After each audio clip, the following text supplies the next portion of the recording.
कुंतुलसी माता की कहानी।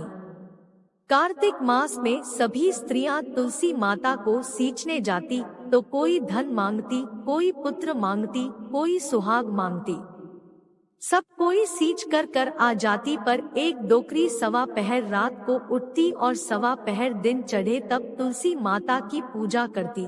तुलसी माता को सींच कर कहती है, हे तुलसी माता सत की दाता, मैं बिड़ला सींचू तेरा तू कर निस्तारा मेरा। तुलसी माता बहू दीजिए, बेटी दीजिए, पोता दीजिए, लड्डू दीजिए, पीताम्बर की धोती दीजिए, गहना दीजिए, घी का घड़ा दीजिए, मीठा मीठा खीर और पूरी दीजिए, दाल भात का भोजन दीजिए, धन दौलत दीजिए, बेटा पोता को काम दीजिए, तुलसी को पता दीजिए, मुंह में गंगाजल दीजिए, सूरज जी की साख दीजिए, जल यमुना की नीर दीजिए, 11 को दिन दीजिए, मारू तो बैकुंठ में बास दीजिए, चंदन को दाग दीजिए, मरू तब आप श्री कृष्ण को कंधा दीजिए। हर हर करते वैकुंठे जावे रोज इतना कह कर आती थी। उस डोकरी की इतनी सारी बातें सुन सुनकर तुलसी माता सूखने लगी।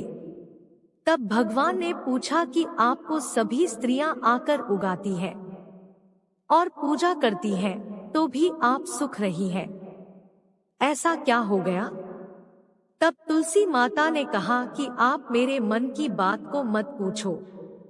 तो भगवान बोले कि अगर मैं नहीं पूछूंगा तो कौन पूछेगा? तब तुलसी माता ने भगवान से कहने लगी कि एक डोकरी माई आती है और रोज इतनी सारी मन्नत मांगती है, पर मैं सभी मन्नत को पूरा कर दूंगी, फिर भी मैं आपका कंधा कहां से दूंगी? तो भगवान बोले कि जैसा नसीब में होगा वैसा ही होगा, आप सोचिए मत और हरे भरे होकर फूलिए। भगवान ने कहा कि जब वहां मरेगी तब मौके पर मैं और आप ही कंधा दे देंगे। आप सुबह जब वह पूजा करने आए तब कह देना कि सब कुछ तुम्हें मिल जाएगा। कुछ दिनों बाद वह डोकरी ठोकर खाकर रास्ते में गिरकर मर गई। पूरे गांव के सभी लोग आए और डोकरी को सभी लोग धर्मात्मा मानते थे। उसको तुलसी जी की डोकरी कहते थे। उसके परिवार में कोई नहीं था, इसलिए गांव वालों ने ही उसके अंतिम संस्कार करने की योजना बनाई और उसे नहलाकर जब बैकुंठी पर बैठाने के लिए उसे उठाने लगे तो उसकी लाश इतनी भारी हो गई कि उसे कोई नहीं उठा पाया। तो उसे देखकर लोग ने तरह तरह की बातें करने लगे। कहने लगी कि यह इतना पूजा पाठ करती थी, हर समय माला फेरती थी, इसलिए यह इतना भारी हो गई है। वहीं पूरे गांव में चर्चा होने लगा कि डोकरी माई कोई भक्ति नहीं करती थी, यह छल कपट करती थी। हम जिसे धर्मात्मा समझते थे वह पापी है, जो कि किसी से भी नहीं उठ पा रही है।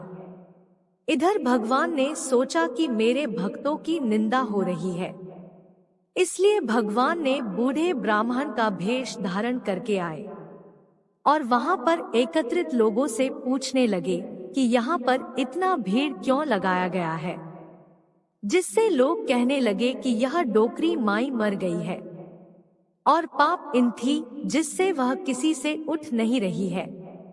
सब उठा उठा कर उसे थक गए हैं।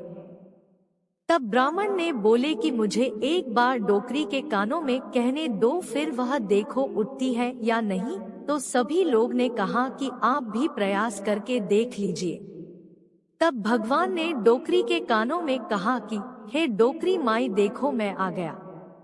और जो डोकरी पूजा करते समय शब्द कहती थी वह शब्द उसके कानों में कहने लगे, तू बिड़ला सींचू तेरा, मैं करूँ निस्तारा मेरा। डोकरी माई बहू ले, बेटी ले, पोता ले, लड्डू ले, पीताम्बर की धोती ले, गहना ले, घी का घड़ा ले, मीठा मीठा खीर और पूरी ले, दाल भात का भोजन ले, धन दौलत ले, बेटा पोता को काम ले, तुलसी को पता ले, मुंह में गंगाजल ले, 11 को दिन ले, चंदन को दाग ले, श्री कृष्ण का कंधा ले।